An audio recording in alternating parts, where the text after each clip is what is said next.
Welcome, I bid you welcome to my little music corner. Johnny Metal, John Clauser here, the Metal Dad, flying solo tonight for just a little quick video I wanted to throw out there to you all. Um, Basically, just kind of wanted to do some recent pickups that I've gotten and maybe talk a little Royal Rumble.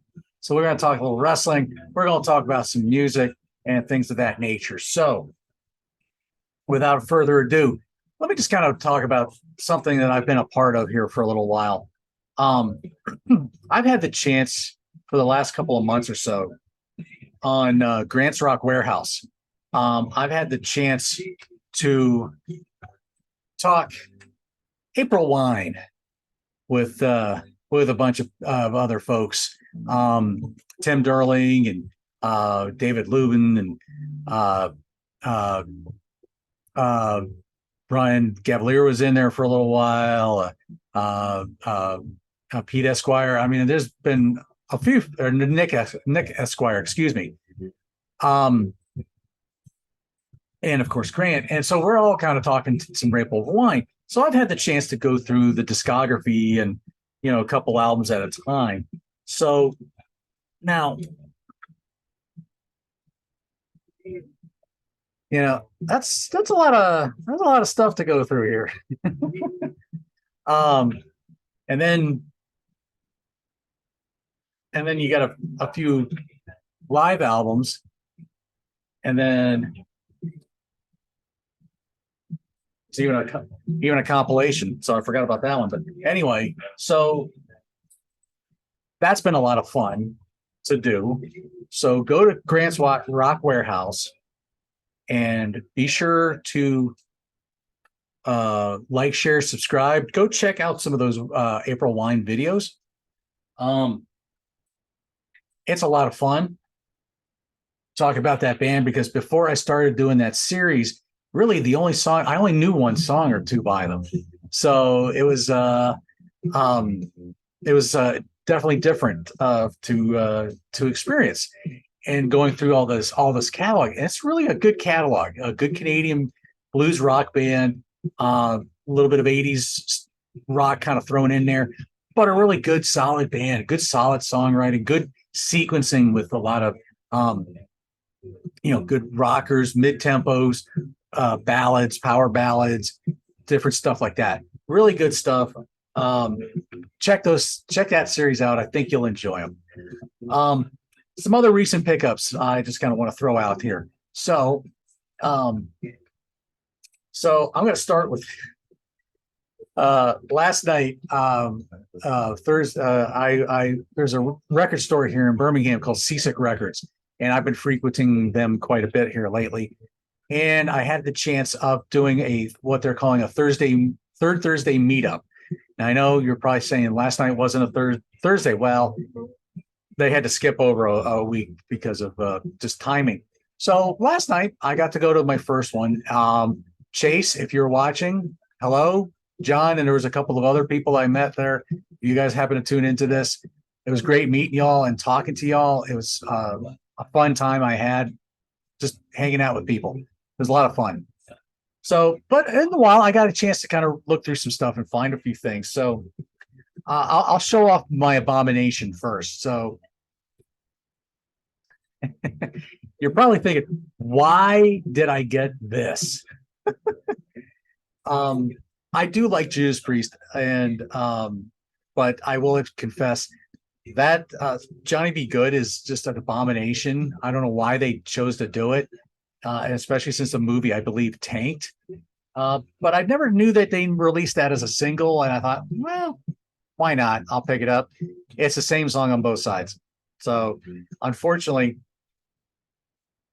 it says "Rock You All Around the World," unavailable on EP or LP, which would be like I think it was a live version. And well, that's not what you get in this one.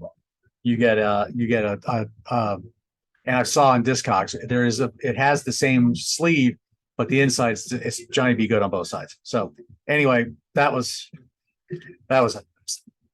unfortunate, but anyway, it's a collectible. Who knows? Got another 45 here. This was on the sleeve on the plastic sleeve. It has a test pressing of Saga's On the Loose, which was the song that introduced me to Saga. So of course I'm just going to have to get that. I haven't listened to it yet, but just to hear how that sounds. But Saga is going to be another band that I hope in the future. One of my contrarian friends, I've kind of talked to him about it. We're going to talk about maybe doing some Saga reviews on their albums, like their discography, kind of like I've been doing with April Wine, and kind of like what I'd like to do with Wasp. I'm going to do the Wasp series. I know it. It's going to happen. Anyway, so there's that. So some quick other little pickups I got. This one I just got today. It just dropped. Vi Gash. I think this was recorded about 30 years ago, from what I understand, and there's a story of why it took Steve so long to release it. Unfortunately, I do not know the answer to that, so I can't talk much about it. But I'm a Steve Vai fan, so of course I'm going to get this. So other little pickups I've got, and some of this is Discogs, some of this is just from the Seasick Records. So I'm going to give you guys a shout out. But this one I got off Discogs. I've been wanting to get this again on vinyl. Probably my favorite Genesis album of all time. I love The Lamb Lies Down on Broadway ever since I was a kid, even though I was scared to death of The Waiting Room. I just love that album. I've come to love it very much. Definitely my top 10 albums of all time. I think I did a show on that, so go back and check that out sometime. This wasn't as recent a pickup, but I have to show it off with its twin, or with its brother, I should say.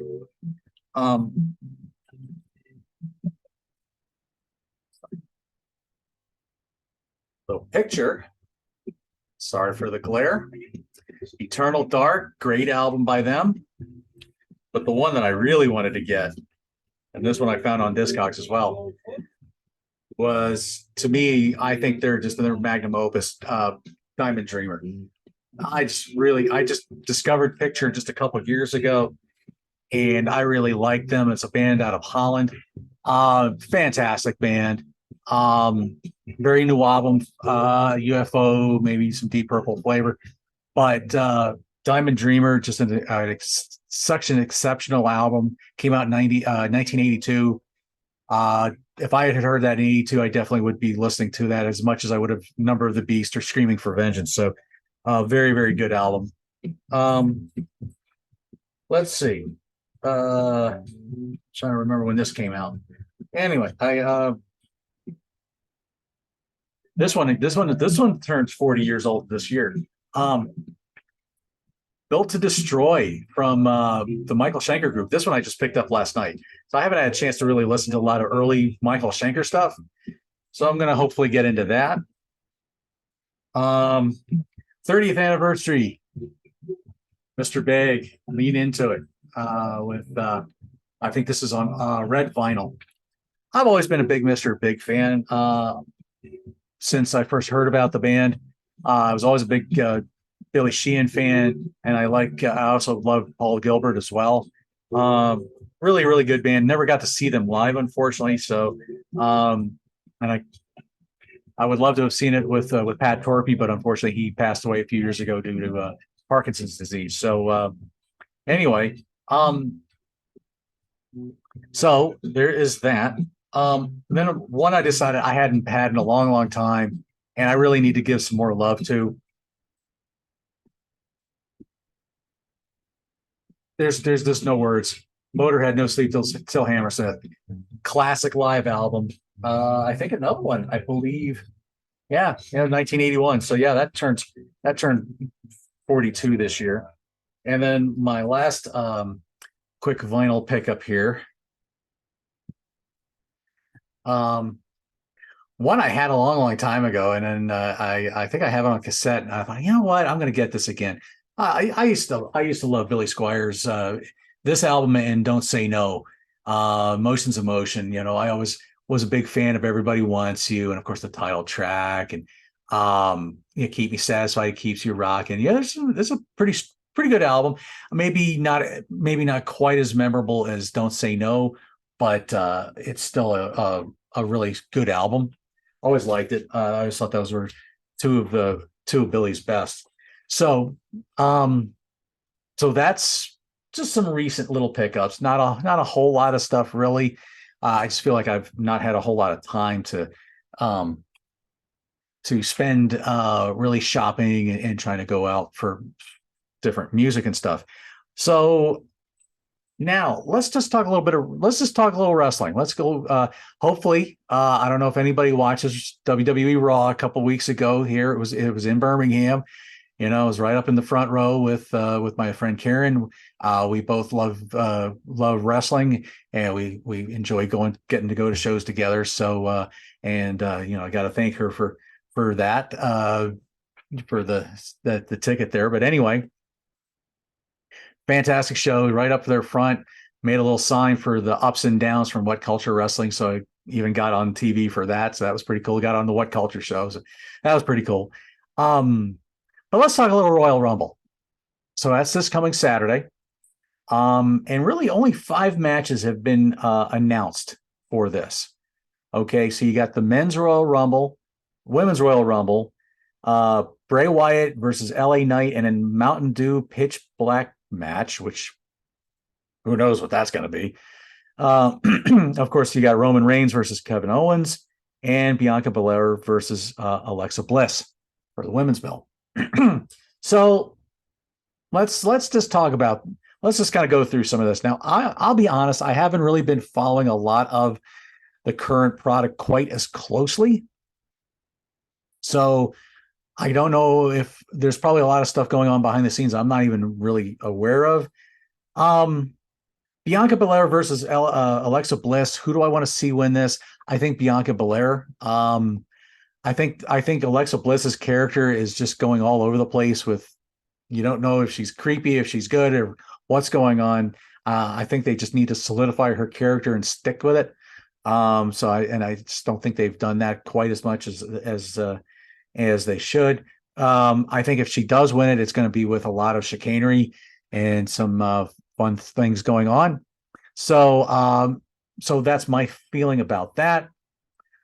Bray Wyatt versus LA Knight. I think it'll just be good to see Bray Wyatt back in the ring again. He again, it was like, I didn't know what to really think with the whole Fiend character and everything else he was doing. So I don't know what to expect with this match. I imagine they'll put him, he'll go over in this one. I think he'll win this.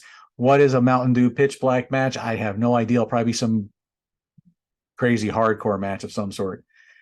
The women's Royal Rumble match at this point, as far as I've heard, very few women at the time I'm recording this. There's not been a lot of people announced to be in that match yet. So I don't know who to say to win it.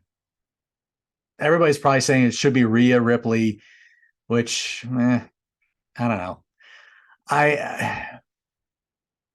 I guess, I guess I would rather, I don't want it to be Bayley and I don't want it to be Becky Lynch, and we don't have to worry about Sasha Banks any longer. But I hate to say it, but I was never a big 4 horsewoman fan. So I'll be curious to see who all they drag in for this for the women's match. The men's Royal Rumble.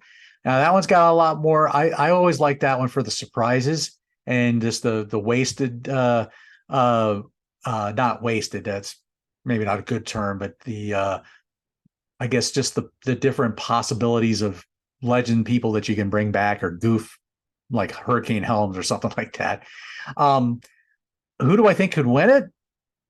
I don't know. I guess I'm hearing a lot of rumbling, no pun intended, that maybe it'll be like somehow Sami Zayn will pull it out. I don't know. I guess I would much rather see. I guess I'd rather see either Drew McIntyre or Sheamus or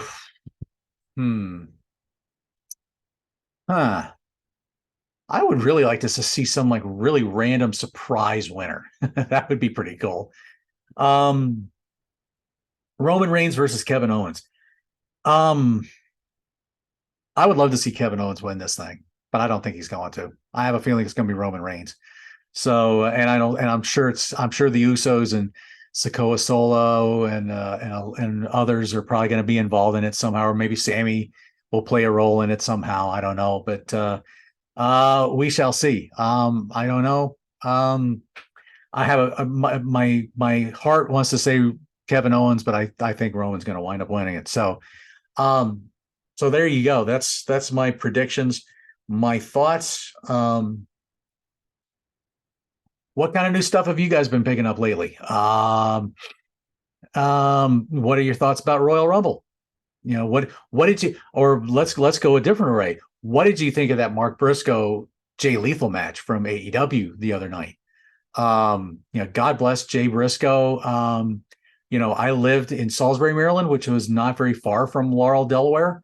Obviously I didn't know the Briscoes or the Pugh family at all, but I can just it's been very touching to watch the community come together and has shown so much support for the Pugh family, Jay's and Ashley's girls who are involved in the accident. But God bless Mark Briscoe for getting out there and doing what he does best, and Jay Lethal for doing it with him. And you could tell Jay Lethal was struggling emotionally, and I mean, who wouldn't? It's just awful tragedy. But the good thing about Jay is I've heard a lot about his personal life. Very much a family man, very much believed in God, and so in just that lick of an instant, he passes from this realm of earth into the heavenly realms, and it was at the feet of Jesus. So, the theme song said, "Reach for the sky, boy." Well, can't reach any higher than where he is now. So, God bless you, Jay Briscoe, and to Ashley and to the girls and to Gannon. My thoughts and prayers are with all of the Pugh family, Mark and his family as well. What's kind of stuff you all been watching, wrestling wise, or what you've been listening to, what you've been watching and movie wise. I've got another program that I'm hoping to put together where I want to talk about a particular documentary. So I've got some irons in the fire that I'm hoping to come out with. So there you go. That's what I've got. Like, share, subscribe. Tell me what you all are thinking about, what kind of stuff you're hoping to get into. And I am Johnny Metal, the Metal Dad, John Clauser, coming to you from my music corner of the world. I thank you for tuning in. God bless you. We'll see you soon.